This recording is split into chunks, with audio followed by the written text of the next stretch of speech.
Public Library. Our program tonight is on the hurricane of 1938, and it's going to be presented by Marilyn Comrie. I don't have a mic. That's why. Marilyn Comrie will be doing the program tonight. She's on the Groton Tercentennial Committee, and she also is a member of the Mystic River Historical Society. Thanks. I hope everybody can hear me. I have a mic on. Can you hear me? Not very well? Well, I'll try to yell. Oh, have you? Oh, now my microphone's on. Okay.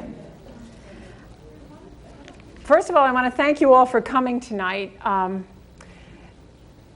think there's a lot of interest in the 1938 hurricane, especially with the active hurricane season that we've had this year and with the tragedy of Hurricane Katrina. In fact, in the last 2 or 3 weeks, I've heard people say that the 1938 hurricane was our Katrina, which I guess in some cases is true, but it also is our Andrew, our Hugo, our Ivan, our Charlie, any major hurricane that you can mention. That's what the 1938 hurricane was. There are certain characteristics to a major hurricane, which would be a Category 3 or higher, that are the same whether it hits Biloxi, Mississippi, or New London, Connecticut, or Gulfport, or Providence. That storm surge and those strong winds do the same kind of massive destruction no matter where it hits on the U.S. mainland. In terms of the 1938 hurricane, it was the most deadly, the most costly, and the most destructive disaster that New England ever suffered. The Weather Channel named the 1938 hurricane one of the top 5 storms of the 20th century. There was 1 flood and 4 hurricanes that were named the top 5 storms. And the 1938 hurricane is in pretty impressive company because the other 3 hurricanes were Camille, which struck in 1969, and that struck the same place that Katrina struck. It was a Category 5 storm. The other storm is Hurricane Andrew, which was the other Category 5 storm. There have only been 2 Category 5 storms so far that have hit the U.S. mainland, and Andrew and Camille were those 2, and they were named one of the 2 of the top 5 storms. The third one was the great Galveston Hurricane of 1900, and that was the top storm of the 20th century. Between 8,000 and 12,000 people died in that storm. And it looks like Hurricane Rita, which was a Category 4 storm the last time I checked the Weather Channel today, is headed toward Galveston. The difference between today and 1900 is that the Galveston people know it's on its way and they've evacuated. There was a mandatory evacuation today. The people in 1900 had no idea that this storm was coming, and it just leveled everything. The 1938 hurricane was only a Category 3 storm. I say only because Category 3 storms can do a lot of damage. But then you might wonder, why was it named one of the top 5 storms? Because there certainly were other storms that were bigger. Hugo, for example, the anniversary of Hugo is today also. It hit Charleston, South Carolina in 1989. That was a Category 4 storm. And it had a lot of the same characteristics of the 1938 hurricane. It struck on the autumnal equinox at high tide, and it did massive damage to South Carolina. But I think that the reason that the 1938 hurricane was chosen above all the other hurricanes to be in that group of the top 5, there were 2 reasons: speed and surprise. The 1938 hurricane was one of the fastest moving hurricanes on record. At 7 o'clock in the morning on September 21st, it was off Cape Hatteras, North Carolina. Less than 12 hours later, it was over White River Junction, Vermont. It just picked up speed. I don't know whether it got into the jet stream or what, but it just became this massive engine with a gigantic wall of water pushing ahead of it, and it just came ashore and leveled everything on Long Island. New London got hit, Mystic, all of Rhode Island. It was just a horrible, horrible storm. In addition to speed, we had surprise. No one knew the storm was coming. Not even the weather forecasters. They had forecasted that it was going to go out to sea, and it wasn't until it was off Cape Hatteras and started moving very quickly that they realized that their forecast was wrong. By then it was too late to let people know that they were in the path of danger. And so the people on September 21st, 1938, who lived here and other places in New England, were just going about their business, having no idea that there was this massive monstrous storm coming toward them. Now we have to cut the forecasters just a little bit of slack, because the only way that they knew about hurricanes back in 1938 was from reports they got from ships at sea. They didn't have any radar, they didn't have any satellites, they didn't have airplanes flying into the storms to give them information. So all they had were any ships that happened to pass through a storm and sent information back to them. The hurricane hit Long Island at 60 miles an hour with a 30-foot tidal wave. The Hamptons were leveled. 50 houses were left standing in West Hampton. And that actually helped a lot of Connecticut. Everything west of New London didn't get that big storm surge because Long Island took the brunt of it. Unfortunately, from New London east, everybody got hit. And the storm wave came ashore in Watch Hill and just wiped out Napatree Point. All the houses that were on there. It went up Narragansett Bay and into downtown Providence, and people drowned in cars in front of the Biltmore Hotel because there was no place for the water to go. In New London, the wind whipped a boat up onto shore. It hit a coal bin and started a fire, and with the 120 mile an hour sustained winds, there was no way the firefighters could fight the fire. So downtown New London, for the second time in its history, was on fire.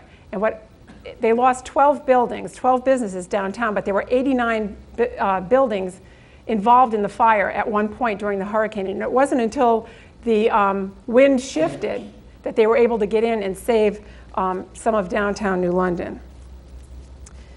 So in order to get ready for the slide presentation that I'm going to show you, I want to tell you a little bit about September, actually about 1938 and about September 1938. 1938 was one of the wettest years on record in New England. We had a very wet spring, we had a very wet summer, and we'd had torrential rain in the 4 days leading up to the hurricane. And when September 21st dawned, people in Connecticut were more concerned about having rain, which is what was forecast, because all of the rivers were at flood stage. And 1936 had been a wetter year, and there had been a huge flood of the Connecticut River, and it had just devastated Hartford and East Hartford, and people were very afraid that that was going to happen again. The other thing about people in 1938 is that if you ask them what a hurricane was, they would tell you it's a tropical storm, and they don't hit New England, because there are only 2 major hurricanes recorded to have hit New England before 1938. One was in 1815, and it was as devastating. It had almost exactly the same path as a 1938 hurricane and was almost as devastating. The only difference was that there weren't very many people living along the shoreline in 1815. I think there were 20 houses in Mystic. So there weren't a lot of people that were in jeopardy, and there weren't a lot of structures to destroy. The other recorded major hurricane, was in 1635, 15 years after the Pilgrims landed. So for people who lived in New England in 1938, they didn't even know it was a hurricane when it got here. They thought it was a line storm, which is what they called the storms that happened around the time of the autumnal equinox. The storm came ashore at high tide on a day of astronomically high tide. So it was just a terrible convolution of things that came together that happened maybe once in 100 years. Now, the program...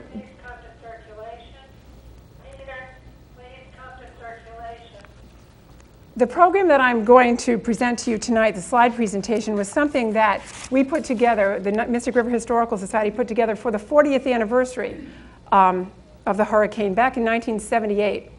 We had a woman give a photo album that her father was a businessman in downtown Mystic, and he had put together a photo album of photos during the hurricane and after the hurricane. And so when we got the photo album, Joyce Everett, who was the president of the Historical Society, asked me if I would put together a program about it. So I said, sure. And so that's what we're going to see tonight. Most of the slides are of Mystic. I've thrown in a few others. Jim Streeter put together some Groton photos that I put in at the end so that we can see some of the damage over by the Thames River. When we did the program back in 1978, we put out in our newsletter, if anybody had any memorabilia, to please bring it forward, and we would put it out on display, or people would be interested in it. Well, Ina Peck, who lived in Old Mystic, brought us a letter that her brother had written on the day of the hurricane, actually on the night of the hurricane, to his daughter, who was away at college, telling her all that he had been through that day. And it's such a marvelous first-person account of the storm that I have always opened the lecture by reading this. So that's what I'm going to do for you now. And when you listen to this and you hear what this man went through, you can just multiply it by the thousands of people who were caught in the storm that day. I'm going to have a little water. The man who wrote the letter lived at the top of Quackatawg Hill. He had a farm up there, and he happened to be in downtown Mystic when the storm blew in. By the way, the 1938 hurricane, which was 67 years ago today, was also on a Wednesday, so this is a perfect anniversary. Wednesday, September 21st, 1938. Dottie, dear, as I write this, I am wondering what the morning will bring, and by the time you finish reading it, you will understand why. To the west, the sky is lighted by flames that are so large that at times we can see them. It looks now as if all New London or Groton must be afire. It all started about 3:15 this afternoon. I was at the Lathrop engine plant, which was on Holmes Street in Mystic, and the wind came out of the southeast with a torrent of rain. I didn't think so much of it at the time, thinking it was just another of the many storms we've had the past 4 days. While in the plant, a fisherman came in for some repairs to his engine. He remarked that it looked like we were going to get some blow, as the barometer had dropped 0.6 of an inch since 1 o'clock and was still falling. He further said that from all indications, we were going to get it from the northwest just as hard before it was over. A few minutes later, I left and went down to West Mystic. By this time, the tops of the trees were coming off and taking some power and telephone lines with them. When I got down to the shipyard, things were getting pretty messy. A number of cruisers and sailboats were tied up to the pier and other moorings, and were they taking a beating. Just after I drove into the yard, a big elm went over and crushed 2 parked cars, also blocking the driveway that I had entered. After some maneuvering between boats that were hauled out, I got to another driveway and started out when the roof of one of the shop buildings came off and landed in front of me, completely blocking the exit. After some more maneuvering, I finally got back to the first road, and with some help from 1 or 2 of the men, cleared sufficient room for the car to pass. Got back through Mystic all right, but just above the Velvet Mill and all along by Elm Grove Cemetery, the road was a tangled mass of trees and telephone wires, absolutely impassable. So I turned around and went back over Slaughterhouse Hill, which was Mistuxet Avenue, expecting to turn up the road by Mrs. Gates' place, the Dennison homestead. It was blocked too. So I continued along toward the pumping station. However, just beyond the intersection with the road that runs by US 1, fallen trees stopped me again. Then I turned south and got onto Route 1, just opposite the road that goes to Mason's Island. I hoped to be able to get home by way of Quambog. However, just as I turned to the left on Route 1, the wind and rain was too much for the car and it quit. Got it turned around by using the starter for power and sat there for about 10 minutes before the heat in the engine dried out the wiring and I got the engine going. It seemed impossible then to head eastwards as the water was driving horizontally in solid sheets, borne by at least a 60-mile-an-hour wind. So I started back for Mystic. Just got to the edge of Mystic, not quite to the railroad station, when a wire came loose from a pole along the road. On the end of the wire was a glass insulator, and it swung around with terrific force and smashed one of the headlights. Kept going, but every street in Mystic was blocked by fallen trees. Whole rows of those big elms had smashed down, smashing through houses and doing tremendous damage. So decided to take another try for Quambog. Got as far as Lord's Point, no use, more trees down. headed back toward Mystic and then north on the road I had come down originally and back over Slaughterhouse Hill. Again, no go. Since I had come over, a tree had gone down, blocking the way about a half a mile out of Mystic. Sat there a minute too long trying to make up my mind what to try next, when a tree came down across the road just in back of the car. So there I was. Went into a nearby house. Some German people named Brustelon lived there. The old lady was throwing fits in the kitchen, rocking back and forth, praying and moaning to high heaven. And then to make things more complicated, one of their barns went down. All this time I'd been wondering what was happening up here on Quackatog Hill. So as it was a foregone conclusion that there wouldn't be any chance of getting the car out for a couple of days, started walking, or rather dancing, ahead of the wind. Got up to Mrs. Gates's, the Dennison homestead, and two of her big elms had gone. One was resting partly on the corner of the house. Went in to see if she was all right. Found everything okay, had a couple of cups of tea and some cake, and started out again. Got up to Brown's after climbing over lots of trees. The roof of one barn had disappeared, and another was beginning to lift up and down as if it hadn't fully made up its mind whether to take off or not. Finally got to a point where I could see Quackatog between gusts of rain and could make out the ridge of the roof and an elm for an instant, and decided everything was all right, so I proceeded with a little less anxiety. Came up across lots, found the 5 calves in the lane okay, climbed over the stone wall into the old garden, and the first thing that struck my gaze was an empty space where the windmill had been. The next thing I made out was that 2 of the big elms in front of the house were down, but they hadn't touched the house. A lot of shingles were gone from the roof and some of the shutters. The worst was yet to come. The big barn was down. One silo that had just been filled and the new addition were standing. One tool shed had fled the scene, leaving the tractor and all the other tools standing in the middle of the field. Went into the house, wondering who had been in the barn when it went. Found that 4 cows were still under it, but Howard and George had been in the pasture hunting strays when it went. Howard had gone to Old Mystic with a truck to pick up Charlotte and Barbara, and George had gone down for the cows. When Howard came up the hill, George had found 8 of them and had them in the road, so Howard brought them up. Just as they got to the top of the hill, one of the big elms went down between Howard and the cows, but didn't touch either one of them.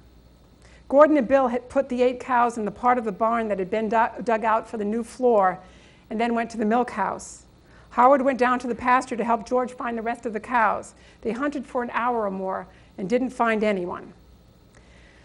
When they were down there, the barn went down. Your Aunt Ina with Gordon and Bill went out and found they could crawl through the wreckage and found 4 of the cows standing in the deepest part of the excavation, another lying on her side, but seemingly without anything actually resting on her, while the other 4 were pinned down by the beams.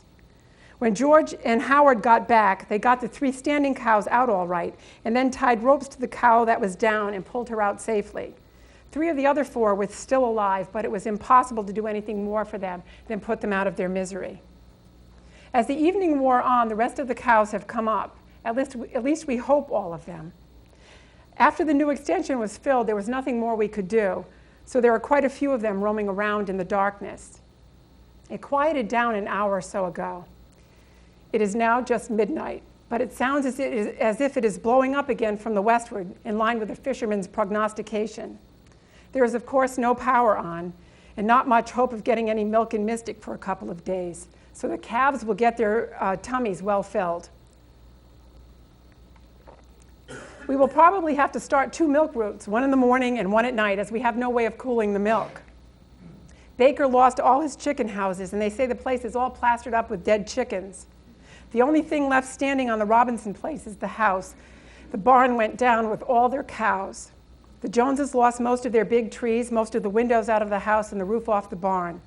The Williamses lost part of the roof off their barn, and a big tree at Lawrence's came down across the garage, pinning both Lawrence's and Ray's cars inside. Old Mystic is a shambles. Most of the big old elms are gone, and I don't know what damage to the houses. Marjorie, Ray, and Russell didn't get home from school, and of course, everybody up at the house is worried sick. I know the Mystic schools kept the children in, so I figure the high school must have too, and that they are all right.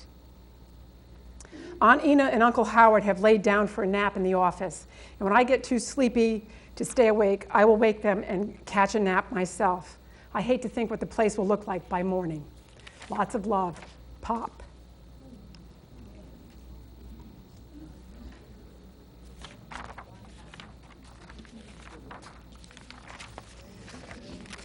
I think we sometimes think that, with Hurricane Katrina and all the people being separated from their children, that it didn't happen here, but it did, because this storm came ashore so quickly that people were wherever they were, and the kids were in school, and a lot of the schools kept the children there, so they were there for the whole length of the storm.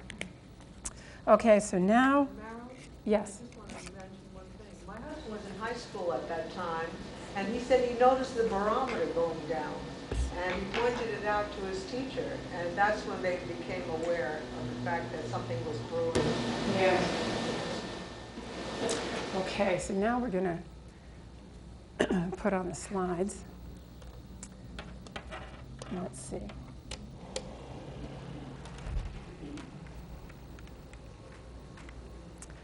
See if I can do this. Okay. I hope this is working. All right. It makes no difference whether you lived through the Great Storm, moved into New England after the storm, or were born in the year since 1938. You've been touched by the hurricane that blew through New England 67 years ago today, forever changing parts of our shoreline, blowing salt spray as far inland as Brattleboro, Vermont, and leaving in its wake the greatest mass destruction ever suffered by the New England states. We've all been touched by the storm because the 1938 hurricane is a great dividing line. Besides serving as a measuring stick for every other storm that's blown through New England since, the 1938 hurricane divides New England today from New England before the storm. All my life, I've watched people point to areas where majestic trees once grew and famous landmarks once stood. Each of us has prefaced a remark by saying before the 1938 hurricane or after the 1938 hurricane, so that the storm divides New England from what it was and what it is today as clearly as the birth of Christ separates BC from AD. Tonight's slide presentation will show the destruction brought to Mystic by that unexpected storm. And you'll be able to see where Mystic's trees grew and where the local landmarks once stood. The pictures are from an album compiled by Mr. and Mrs. Llewellyn Kinney, who lived on Burrow Street. Mr. Kinney was a merchant in downtown Mystic, and his store was located by the drawbridge where Mystical Toys is today. To give you an idea of the speed intensity, I've already said this about the storm, at 7 o'clock in the morning, it was directly off Cape Hatteras, North Carolina, and by 3:30 in the afternoon, it was already ashore here in New England. First, an intense gale wind blew, uprooting trees and smashing buildings, and then the deadly storm wave crashed ashore. And the first pictures that Mr. Kinney has are of downtown Mystic during the storm wave. Let's see. I hope everybody can see that. Okay, this is West Main Street, and it's taken from Gravel Street, looking toward the drawbridge. The water from the storm wave rose 6 feet high in downtown Mystic. The cars are underwater, and the electrical wires are down, and there's debris everywhere. Mr. Kinney didn't take these pictures, but he was an eyewitness to the storm wave. He was caught by the unexpected storm, and he was forced to spend the night in his store. Let's see. There we go. Here's West Main Street again, and this is taken from the same spot, but it's looking across the street. That's where Ben Detz used to be. It's, what is it, Mark IV? I don't remember the name of the store is that's there now. But the cars here are underwater. You can see the debris, the storm wave. And here we're looking directly across the street from Gravel Street, and that's West Main Street again, and we're looking down the driveway that goes to Steamboat Wharf. And this is the storm wave blowing through again. You can see all the wires down. This picture was taken at the edge of Bank Square looking down Pearl Street. And you can see St. Mark's Episcopal Church down there and Denoto Funeral Home. And you can also see the water current. All of Pearl Street, all of that area was all flooded. Gravel Street, all of downtown Mystic. And you can also see the old sign there for the Mystic Art Gallery, which is the Mystic Art Association, and then the bottom sign is for Mystic Seaport. And for years after the storm, there was a marker there to show how high the water rose during the hurricane. This is Bank Square, and in the middle of the photo, that little diner there is the old Modern Grill restaurant. And the Modern Grill relocated after the hurricane, and this building was removed. The Modern Grill that I remember was where BB's Dairy used to be in downtown Mystic. And if you can see that the telephone pole and the wires and the trees in this photo are still standing, but there was no leaves. All the leaves were blown off all the trees. So any trees that were still standing lost all of their leaves in the storm. Here's another view of Bank Square, and there's a car passing through. And you can, I guess, imagine from the letter I just read that this person probably didn't get very far in the car. One of the things that I think is really interesting, when I first put this program together, I talked to a lot of people who, back in 1978, who had lived through the storm. And most people didn't realize that it was a hurricane. They thought whatever was going on was happening where they were, and if they kept driving, they'd drive out of it. And so everybody was telling me all these stories about driving their car. I drove and drove and drove until a tree went down in front and down and back, and I couldn't go anymore. So, okay, this is a view from the Schoonover house on the Stonington side of the river, and it was taken about 5 o'clock in the afternoon. The storm died down for a while, and people went out and took pictures. The Schoonover house was located where the Mary Elizabeth Nursing Center is today, and the house that we're looking at here on the right was the Dennison house, and there's a gas station on that property today. So you can see evidence of the storm wave in the picture and all the trees that have come down. This area and all of Rhode Island were in the part of the storm. The eye of the storm went over the center of Connecticut, so we were on the side that got the worst winds and the worst storm surge. So at 3:30 in the afternoon, the wind was wildly whipping everything in sight, and at 5 o'clock, the sun was out and people came out to look around.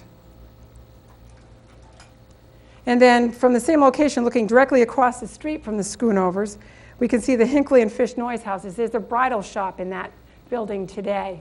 And also you can see all of downtown Mystic was all underwater.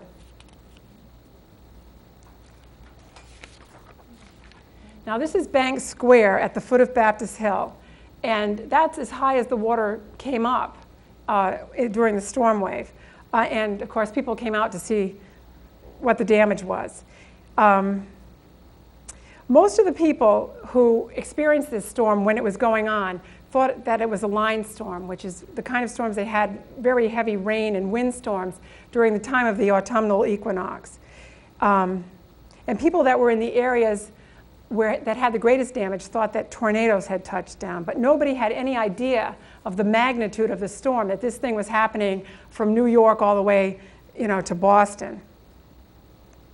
When Mr. Kinney emerged from his store the next morning, Cottrill Street looked like this. And here we're looking toward East Main Street. And Mr. Kinney's store is there on the left. That is where the building where Mystical Toys is today. It's not the same building. And any of you who've moved to Mystic in the last 45 years probably don't recognize this at all, because all of the buildings that are in this photograph were destroyed in a huge fire in December 1960.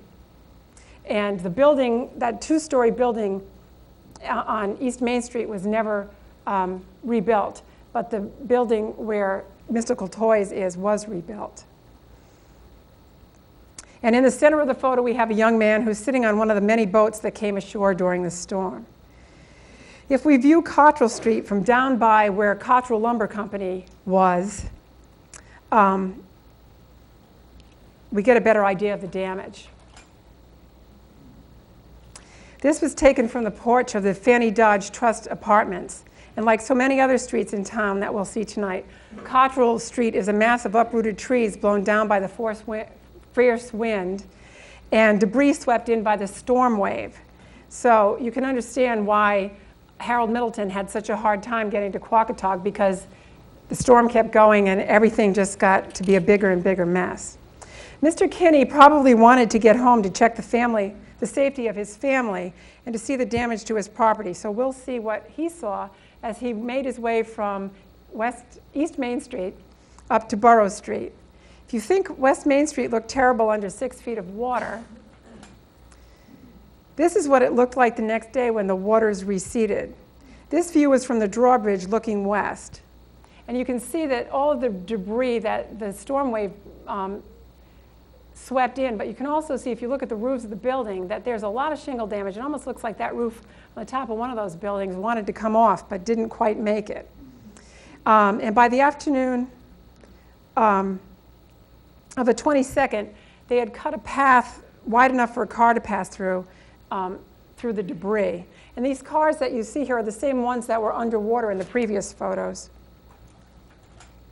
This is West Main Street again, and Schoonover's men's shop is in the center. That whole area there is the part of Mystic that burned in the fire in 2000 that they haven't built back again.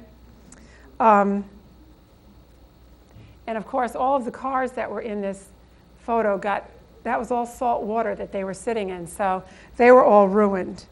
If this site depressed him, a more dismal sight awaited Mr. Kinney when he reached Bank Square and looked up Baptist Hill. There was the Union Baptist Church with a gaping hole in the roof where the once landmark steeple that it had contained the town clock had been. The steeple was a crumpled mess in the driveway below.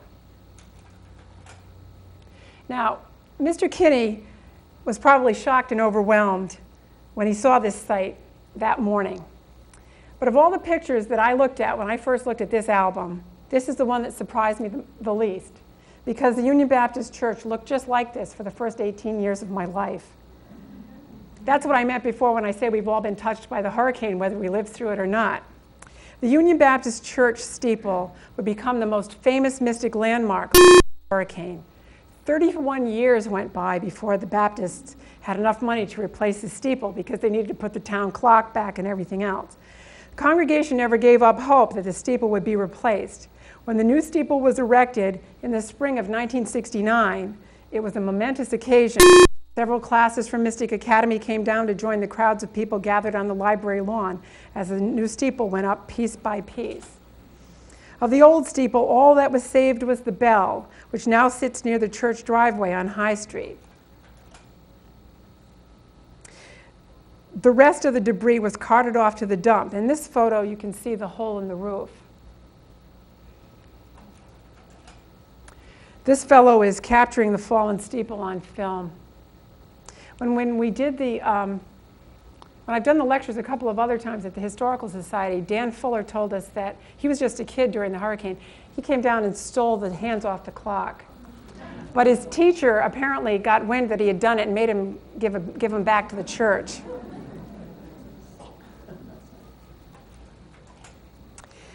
This is the Kinney home on Burrow Street. Although the trees are down, the house seems to be in pretty good shape. Roland Burrows, a neighbor of the Kinneys, does not appear to have fared as well as we can see from the picture of his yard. High Street had its share of destruction too. This is the Kinmouth house on the corner of High and Burrow Street. Most of you today probably know it as Neil Spillane's house. Neil is a former mayor of the town of Groton. And the power of the wind can be seen in this picture because if the wind couldn't uproot a tree, it just snapped it. Some trees came over on houses on High Street too, like this one at the foot of Burrow Street. And as we go through the slides tonight, you'll see that more than anything else, the trees tell the story of the 1938 hurricane. Many of the trees lost in the storm were never replaced. Massive destruction was done to the Elm Street neighborhood. Newcomers to Mystic may wonder why Elm Street is called Elm Street when there aren't any elms on it. Here they are. They all went down in the 38 hurricane. This is the Lathrop Estate, which is right across the street from the library. And this photo, if you notice, was taken on October 9th, nearly 3 weeks after the storm. So this will give you an idea of the massive amount of cleanup that had to take place in the length of time necessary to accomplish it. This is the corner of Elm and Library Streets. It's actually taken from the library lawn looking down toward New London Road. And their town trucks are here and workers in the midst of sawing up wood and carting it away. And I was interested to find out what they did with all the debris, because there was an awful lot of it, what they did with the tree stumps and everything. Some of the sawed wood was kept for firewood, and the Groton Town dump had recently opened in 1938, so a lot of the debris was taken there. But many of the stumps from Mystic were dumped on the Willis property on Sandy Hollow Road, just below where the Church of God is now. And when I first gave this lecture in 1978, you could still see some of the old rotted stumps there. They were still visible, but they aren't anymore. Nature has finally reclaimed them. Here, we're standing alongside the Union Baptist Church and looking up Library Street. And the Mystic and Noank Library is on the right side of the picture behind all that debris. You can just make out the roof of the library and the top floor. My father was the custodian of the library in 1938. And my parents' house, which had just been built a couple of years earlier, sustained very little damage in the storm. I think a tree came over and they lost the awnings off the house, but there was very little damage. And it wasn't until my father walked down to the library to assess the damage that he realized the magnitude of the hurricane. The library building suffered very little. It has very, very thick panes of glass in the windows, and there wasn't a window pane broken. But there wasn't a shrub or a tree left standing on the library lawn.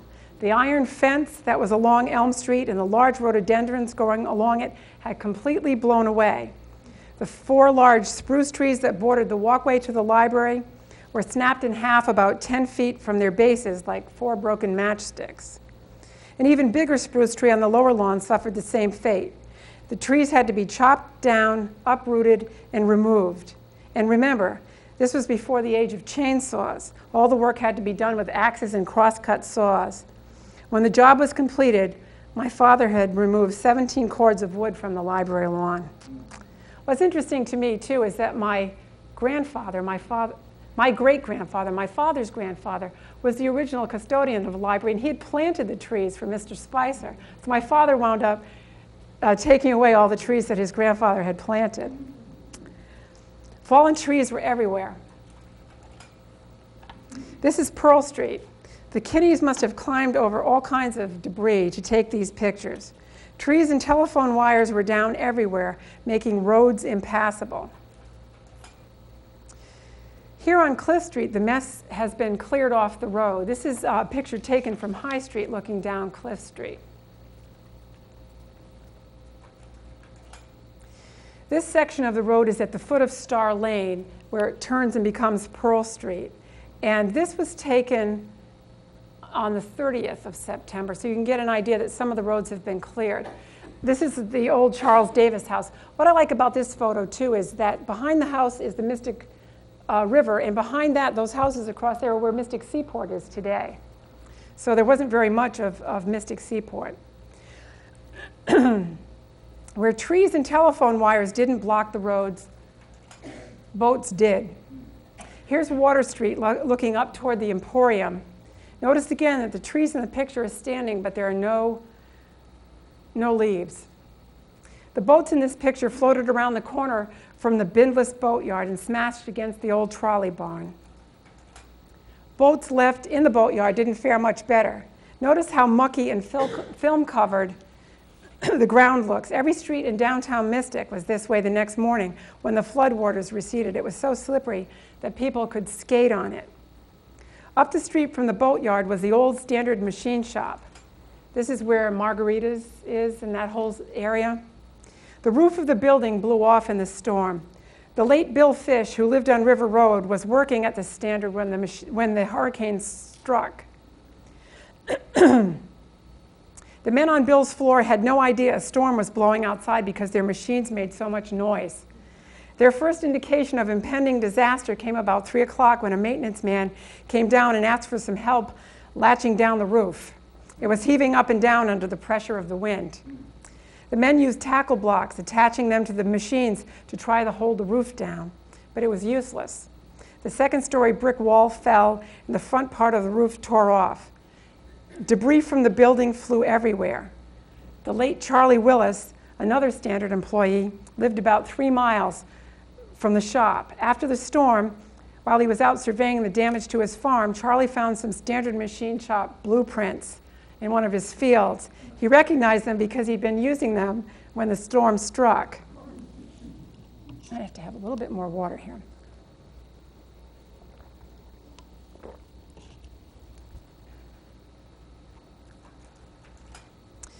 Boats turned up in strange places after the storm. This is Gravel Street in Mystic, where it meets Eldridge Street. And this boat blew across the river from the Lathrop Engine Company, which is on Holmes Street, and it came to rest at the house that Dr. Crandall used to live in. No leaves on the trees again. 6 boats sank at their moorings in the Mystic River. This is a view from the drawbridge looking south. Storm statistics later showed that more than 2,600 boats were lost in the storm. Boats turned up everywhere after the storm and during the storm. A Stonington fishing boat, the Pal, came to rest beside the train tracks after it struck the Bostonian train as it lay stranded in the causeway when the storm surge struck. And this is a picture of the boat and the train the next day. This angle gives an even better idea of the Bostonian disaster.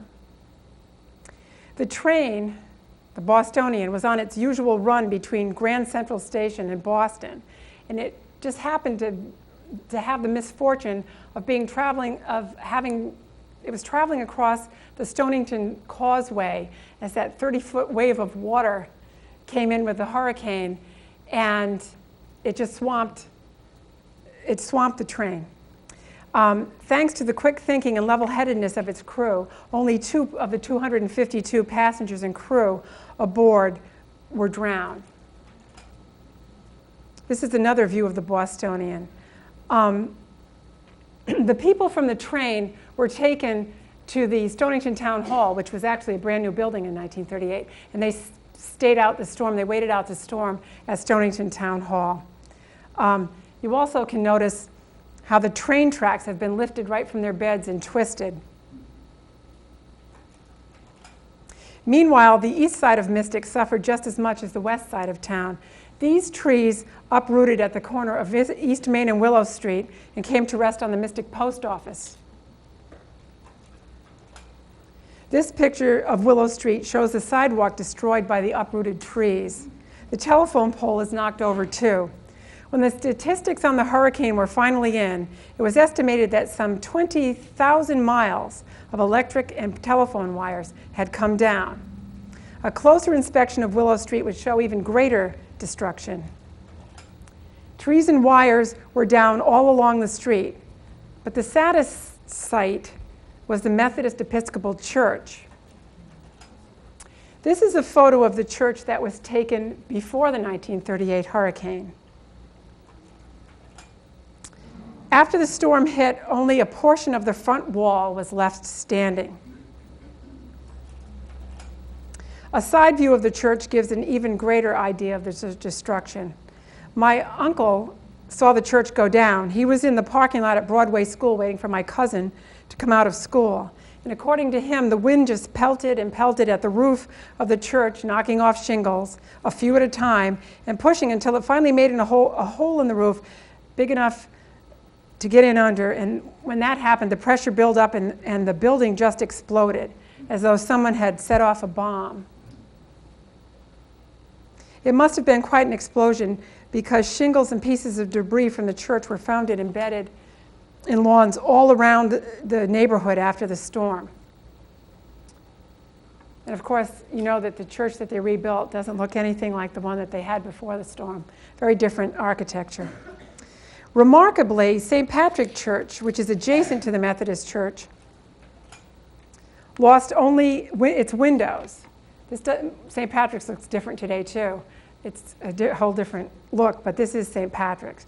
What I like about this photograph is that the trees are all tilted in a northerly direction, all those little shrubs, to get an idea of what they went through in the storm.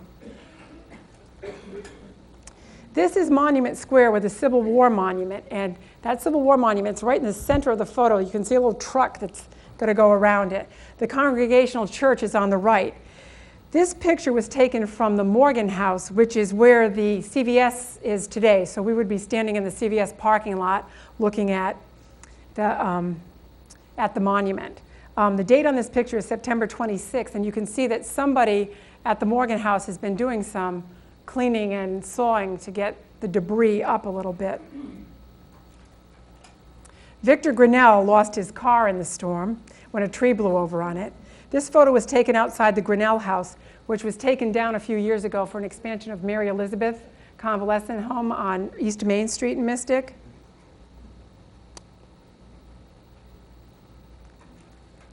This is another view of Victor's car, and there are a couple of people checking out the damage. Victor may have taken solace in the fact that his was one of 26,000 automobiles destroyed in the storm. A teacher at Broadway School lost his car when a tree in the schoolyard blew over on it. Broadway had trees uprooted all along the street. This is a view of Broadway taken from Washington Street the day after the hurricane. And the Congregational Church is in the background with its steeple sprawled across the roof of the church. Actually, this is one of the streets that Harold Middleton described in his letter that I read. He said that all the trees were down and he couldn't get through here.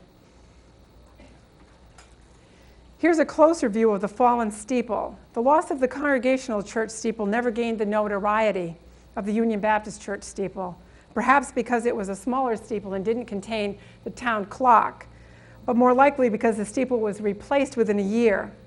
And you can see that all of Broadway on the right is just a mass of fallen trees. This is East Main Street, taken from the Grinnell House the day after the hurricane. And you can see that East Main Street was a tree-lined street also, and it lost all of its trees. They were all in the street after the storm. This is a picture of the Schoonover House that was taken the day after the storm. If we were taking this picture today, we would be standing in the CVS parking lot looking at Mary Elizabeth Convalescent Home. What I like about this picture is the amount of debris. You can't even tell that there's a yard there or a street or anything. This is the Mystic Railroad Station taken on September 24th. Before the storm, the station had a large wooden canopy on the western end. And as you can see, the canopy collapsed in the storm. And here's a closer view of the canopy. And here we see a derrick trying to pick up the pieces of the debris. The canopy was never replaced. These are some views of the railroad tracks along the Connecticut shoreline. The tracks from Old Saybrook to Westerly were totally destroyed. For 2 weeks following the hurricane, no trains could get through. Passengers and cargo heading north got off in Old Saybrook and were transported by car and railway express agency vehicles to Westerly and put on trains for Boston and points north. And the reverse was true for southbound cargo. The train tracks were fixed to allow trains to pass over them, but it was many months before the tracks were completely repaired. Only the machinery is left standing at the Climax Tube Company on Washington Street after the building blew away in the storm. To the west of the Climax Tube Company along the Mystic River was the Cottrill Lumber Company. They had a pile of lumber to remove from the river after the storm. Actually, I talked to Bill Dodge, who owned Cottrill Lumber Company, about this, and he said that not only was there this big pile of lumber, the lumber from the lumber company went all the way down the river. He was up and down the river for weeks, going places to pick up where his lumber had wound up.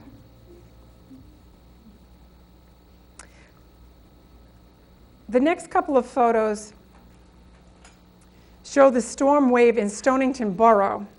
Here we see part of the Stonington fishing fleet taking a beating during the hurricane as the wind and the water come in. All but one of Stonington's 55 smack fleet was either smashed or grounded during the storm. This photo shows the power of the water surging through Stonington Burrow. Burrow homes were thoroughly wrecked, including 14 houses on Wall Street, which were totally washed away by the storm wave. Here's another group of Burrow homes. The destruction there was just unbelievable.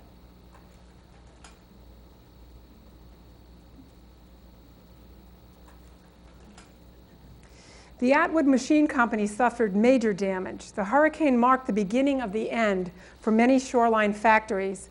Most never recovered from the storm because they had no hurricane or wind insurance. This is Wickety-Quock Chapel, which was on Route 1 before the storm. Nothing of it was salvageable after the storm. 4 lives were lost in Mystic and 6 in Stonington. It was the unprotected Rhode Island shoreline where the storm wave dealt its major blow.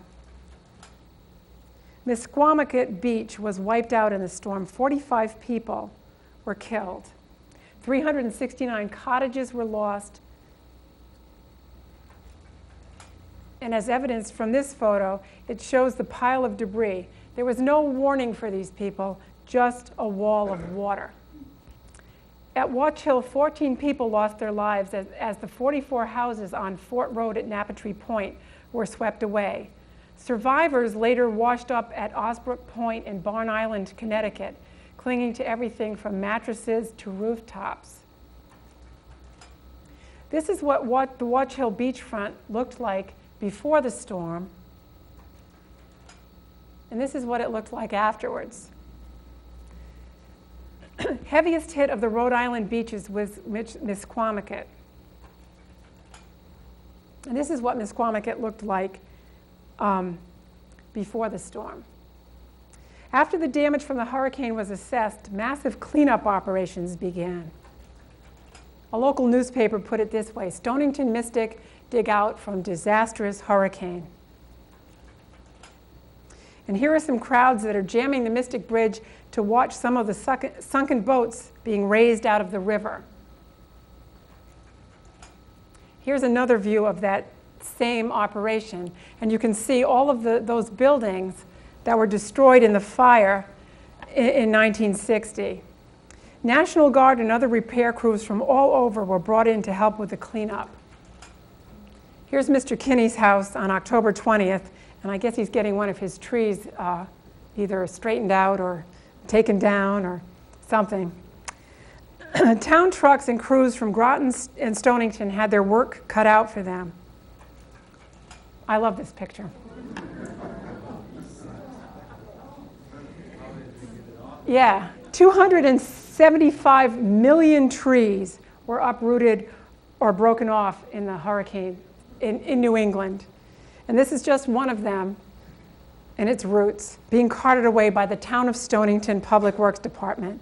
And I've contemplated how they got that tree root into that truck, because they didn't have a lot of sophisticated lifting devices. They either had tackle blocks or winches or I don't know, but there it is.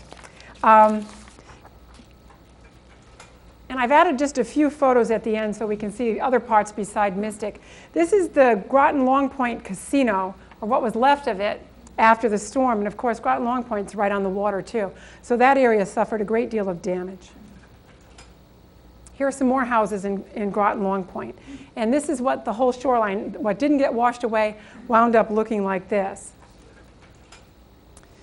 This is the Groton Utilities building on Thames Street. And what I like about this picture is that you can see a very angry Thames River to the left there. The water is up into the building. And I think this building is a restaurant today. And here's another look of it, of the same area. And this is when the cleanup has started. You can see that the water's gone down and the river is a lot calmer. This is a house on Benham Road that suffered considerable damage. You can see a lot of debris in the driveway and on the lawn. And this is Shore Avenue. That's a little hard to see, but there's a lot of debris there also. And here's a house on Shore Avenue that has an uprooted tree. They were everywhere. This will give you an idea of the storm surge that came up the Thames River and what it brought into the ferry slip on Thames Street. Here's another shot of the ferry slip and the damage that was suffered there. This is the Long Company fish market on Thames Street also. The other thing that we need to know is that New Orleans didn't have a monopoly on looting and lawlessness. It happens everywhere when storms like this hit. Martial law was declared all across Connecticut and Rhode Island, and it was in place in some areas until January of 1939. That's how bad it was. This is a picture of the martial law that was declared in Eastern Point, and these two men, on the left is Fats Akins, and on the right is Slim Bailey, and they're patrolling a portion of Eastern Point Beach after the hurricane, and you can see some more uprooted trees there. There was just massive damage. And this shows the Shinnecock beach cabanas on Beach Pond Road, and they're all in a shambles. And this is damaged boats at the Shinnecock Yacht Club. And I chose for the final photo a picture of a boat up against the Griswold Hotel, which was one of the great places in Groton that was torn down in 1969, but I thought it was nice to put a photo in it because it's Groton's 300th birthday to recall the great Griswold Hotel. So in the final tally of the hurricane, 680 people died, 708 were seriously injured, 63,000 were left homeless. 1,675 head of livestock were lost, as well as 750,000 chickens. 4,500 homes, cottages, and farm buildings were destroyed. 15,000 more were badly damaged. Property damage came to $400 million. And that was the 1938 hurricane.